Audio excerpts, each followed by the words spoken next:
இன்றைய தலைப்புச் செய்திகள். சற்று முன் கிடைத்த ஒரு உண்மை சம்பவத்தை பற்றி தான் நம்ம ஒரு வீடியோவில் முழுமைக்கும் காணப்போகிறோம். அதாவது விஜயோட பிரச்சார வாகனம் இந்த ஒரு நேரத்துல பறிமுதல் செய்யப்பட்டது. அது மட்டும் இல்லாம அது ஒரு சிபிஐ விசாரணைக்கும் எடுத்துக்கொள்ளப்பட்டதாங்க. இது தமிழக அரசியல் களத்துல பெரிய ஒரு பரபரப்பையே ஏற்படுத்தி விட்டுருச்சு அப்படின்னு தான் அனைவராலும் கூறப்பட்டு வருகிறது. அது மட்டும் இல்லாம நடிகர் விஜயின் அரசியல் பிரச்சாரத்திற்காக பயன்படுத்தப்பட்டதாக கூறப்படும் அந்த வாகனமானது சிபிஐ அதிகாரிகளால் பறிமுதல் செய்யப்பட்டு அது இந்த ஒரு நேரத்துல விசாரணைக்கு உட்கொள்ளப்பட்டது. இது பெரிய அளவுல ஒரு சிக்கலை டிவிகேவுக்கு எதிராக விஜய்க்கும் எதிராக இந்த ஒரு நேரத்தில் ஒரு சிக்கலாக உருவாகி இருக்கிறது. இது சமூக ஊடகங்கள்ல ஒரு தீவிர ஒரு விவாதத்தையே உருவாக்கி இருக்கிறது அப்படின்னு தான் கூறணும்.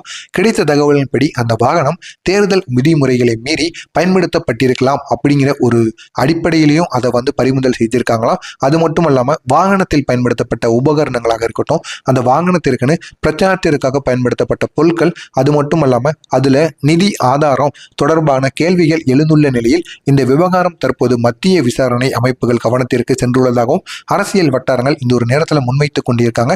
இதனால விஜய்க்கு எந்த அளவுக்கு பாதிப்புகள் ஏற்படும், அது மட்டும் இல்லாம அந்த ஒரு வாகனத்துல இது போக வேறு ஏதேனும் ஆதாரங்கள், வேறு ஏதேனும் ஆவணங்கள் அல்லைன்னா கள்ளப்பணங்கள், கருப்பு பணங்கள் எதுவும் இந்த ஒரு நேரத்துல மறைத்து வைக்கப்பட்டிருந்தா விஜய்க்கு இந்த ஒரு விசாரணையின் மூலம் என்ன நடக்க போகிறது, விஜய்க்கும் அந்த ஒரு வாகனத்திற்கும் ஏதேனும் தொடர்பு இருக்குமா இல்லையா அப்படிங்கிறத நம்ம காத்திருந்துதான் காணணும்.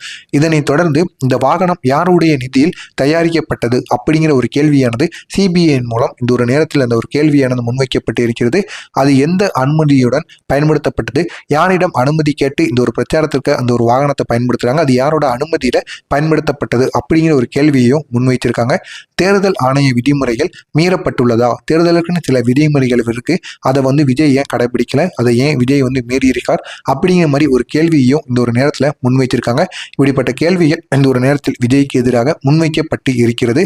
சில தரப்பினர் இந்த விவகாரம் சிபிஐ விசாரணைக்கு செல்லக்கூடும் என்றும் வாகனத்தின் பின்னணி, நிதி ஆதாரம், பயன்படுத்தப்பட்ட பாதை, கால அட்டவணை போன்ற அனைத்தும் விரிவாக ஆய்வு செய்ய வேண்டும் என்றும் மற்றும் சிலரும் எதிர்க்கட்சிகள் கூறிக்கொண்டு வந்து கொண்டிருக்கிறார்கள். விஜய் ஆதரவாளர்கள் இதனை அரசியல் பழிவாங்கல் எனவும் விமர்சித்துக் கொண்டுதான் வந்து கொண்டிருக்கிறார்கள். புதிய அரசியல் மாற்றத்தை மக்கள் விரும்புகிறார்கள், அதனால்தான் இப்படிப்பட்ட அழுத்தங்கள் விஜய்க்கு எதிராக உருவாகி கொண்டிருக்கின்றன என்று விஜயின் தொண்டர்களும் இளைஞர்களும் கண்டிப்பாக இந்த ஒரு கருத்தை எதிர்க்கட்சிகளின் மீது திணித்து கொண்டு இருந்து கொண்டிருக்கிறார்கள்.